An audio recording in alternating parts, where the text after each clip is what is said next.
சென்னையில் பல்வேறு இடங்களில் மழை பெய்து வருகிறது. குறிப்பாக நுங்கம்பாக்கம், அம்பத்தூர், டிநகர், வடபழனி, வெள்ளிவாக்கம் உள்ளிட்ட பகுதிகளில் மழை பெய்து வருகிறது. அந்த மழை தொடர்பான காட்சிகளை பார்க்கிறோம். இது தொடர்பான கூடுதல் விவரங்களை வழங்குவதற்காக செய்தியாளர் தமிழரசி இணைகிறார். தமிழரசி, எந்தெந்த பகுதிகளெல்லாம் மழை பெய்து போக்குவரத்தில் ஏதேனும் நெரிசல் ஏற்பட்டிருக்கா? என்ன மாதிரியான ஒரு சூழல் நிலவுது?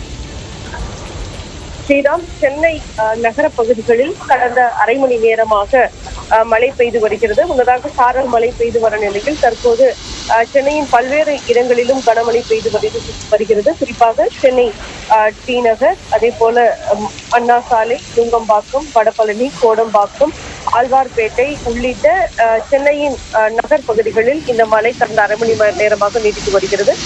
முன்னதாக வானிலை ஆய்வு மையம் வெளியிட்டிருக்கக்கூடிய தினசரி செய்தி குறிப்பில் தென்னிந்திய பகுதிகளில் மேல்நிலவும் வளிமண்டல மேலடுக்கு சுழற்சி காரணமாக இன்றும் நாளையும் தமிழகத்தில் ஒரு சில இடங்களில் மழை பெய்ய வாய்ப்பிருப்பதாக கூறப்பட்டிருந்தது.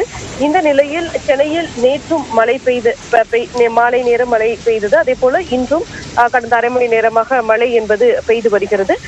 அதே போல வானிலை ஆய்வு மையம் இரவு 11 மணி வரை 10 மாவட்டங்களில் மழைக்கு வாய்ப்பிருப்பதாக எச்சரிக்கை இருந்தது. குறிப்பாக சென்னை, செங்கல்பட்டு, புதுக்கோட்டை, தஞ்சாவூர், திருவாரூர், கடலூர், விழுப்புரம், கள்ளக்குறிச்சி உள்ளிட்ட 10 மாவட்டங்களில் மழை பெய்ய வாய்ப்பிருப்பதாக வானிலை ஆய்வு மையமும் கூறியிருந்தது.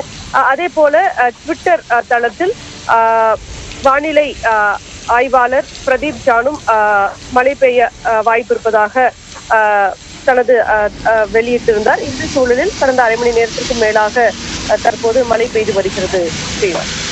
விவரங்களை வழங்கியதற்கு நன்றி தமிழரசி.